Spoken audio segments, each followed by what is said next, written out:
আসসালামু আলাইকুম। Electrical and electronic ইঞ্জিনিয়ারিংয়ের সাথে আমরা সবাই কম বেশি পরিচিত, যার বাংলা শব্দ হচ্ছে তড়িৎ ও ইলেকট্রনিক প্রকৌশল। আর এর নামের মধ্যে দিয়েই সাবজেক্ট সম্পর্কে কিছুটা ধারণা পাওয়া যায়, যার শর্ট ফর্ম হচ্ছে ত্রিপলি। সময়ের দিক দিয়ে সবচেয়ে পুরনো এবং প্রচলিত ইঞ্জিনিয়ারিং বিষয়গুলোর মধ্যে ত্রিপলি হচ্ছে অন্যতম আভিজাত্যের অধিকারী। আশেপাশের চারদিকে ইলেকট্রনিক্সের বিপ্লব দেখেই নিশ্চয়ই এই সাবজেক্ট পড়ুয়াদের গুরুত্ব বা চাহিদা বলে দিতে হবে না। যদি প্রশ্ন করি এইচএসসিতে প্রিয় বিষয় কি ছিল, তার উত্তর যদি ম্যাথ বা ফিজিক্স, তাহলে তোমার ত্রিপলি পড়া নিয়ে কোনো ভয় নেই। তুমি নিঃসন্দেহে এখানে খুব সহজে মানিয়ে নিতে পারবে। তোমার যদি ইকুয়েশন সলভ করতে মজা লাগে, ফিজিক্স সেকেন্ড পেপারের বিদ্যুতের চ্যাপ্টারগুলো যদি তোমার কাছে অসহ্য না লাগে, তাহলে ত্রিপলিই তোমাকে হতাশ করবে না কোনোদিন। তোমার কি সার্কিট নিয়ে ঘাটাঘাটি করতে মজা লাগে? রোদের সমান্তরাল সন্নিবেশ, হুইটস্টোন কার্ভেসের অঙ্ক করতে ভালো লাগে? আবারও বলবো, ত্রিপলিই নাও। তোমার যদি উদ্ভাবনী ক্ষমতা থাকে আর থাকে লেগে থাকার ইচ্ছা, তবে তুমি ত্রিপলি পড়ে অনেক বড় কিছু করে দেখাতে পারবে। প্রকৌশলিক ইনভেনশন সবচেয়ে চমকপ্রদভাবে দেখানোর উপযুক্ত জায়গাই হলো ইলেকট্রিক্যাল এবং ইলেকট্রনিক্স ইঞ্জিনিয়ারিং। আপাতত দৃষ্টিতে দেখতে যেমন মনে হয়, ত্রিপলি আসলে তেমন ছোট পরিসরের কোনো সাবজেক্ট না। এর পরিধি ব্যাপক, ক্ষেত্র অসীম। ত্রিপলি এর সাব ডিসিপ্লিনগুলা লক্ষ্য করো: পাওয়ার, ইলেকট্রনিক্স, টেলিকমিউনিকেশন অ্যান্ড কম্পিউটার্স। পাওয়ার সেক্টরের ব্যাপারটা মনে হয় সবাই এমনিতেই বুঝতে পেরেছ। যারা বিদ্যুৎ উৎপাদন আর সরবরাহের দায়িত্বে থাকে, এই সেক্টরের চাহিদা বাংলাদেশের প্রেক্ষাপটে এই মুহূর্তে প্রচুর।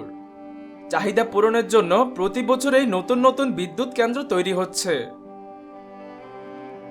ভবিষ্যতে নিউক্লিয়ার পাওয়ার প্ল্যান্ট স্থাপনের পরিকল্পনা চলছে সরকারের উচ্চ পর্যায়ে।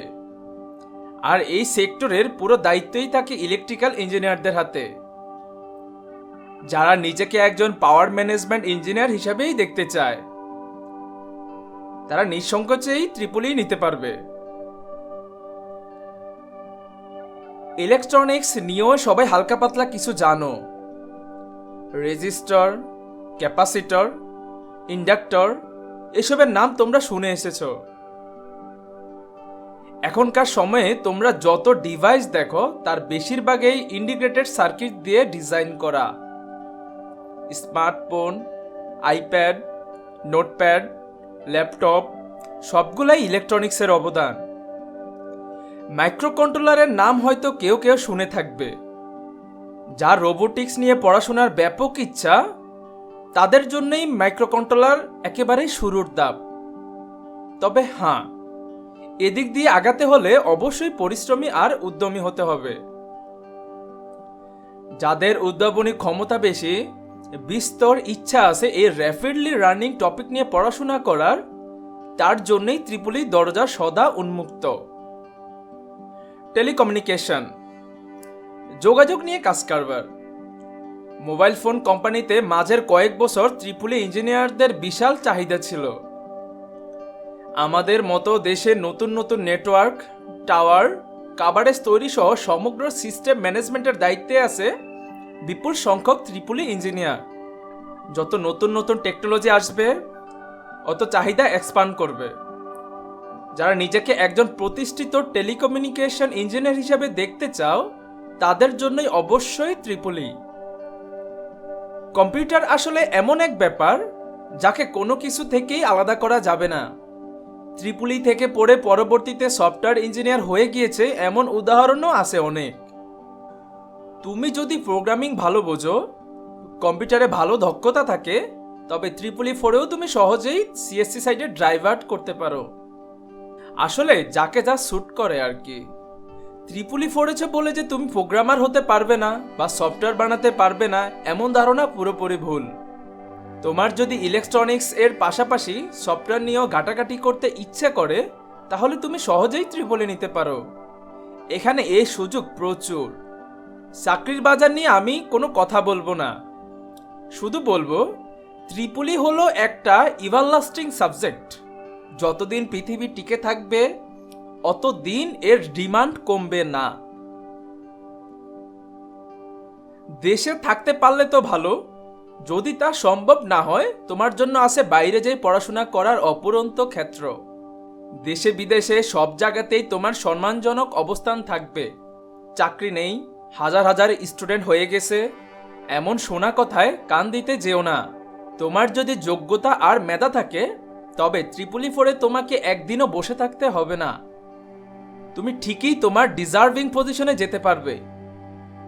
আর স্যালারি, এটাও বলবো না, ইন্টারনেটে সার্চ দিলেই জানতে পারবে। আর আমার নিজের মতামত হলো স্যালারি উন্মাদনার চেয়ে বিষয়টার প্রতি আকর্ষণ থেকেই ত্রিপলিতে আসা উচিত।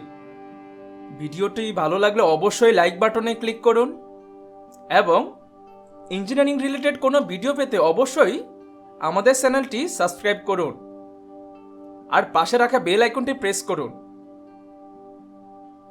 আর হ্যাঁ, কি বিষয়ে ভিডিও দেখতে চান তা অবশ্যই কমেন্ট করতে ভুলবেন না।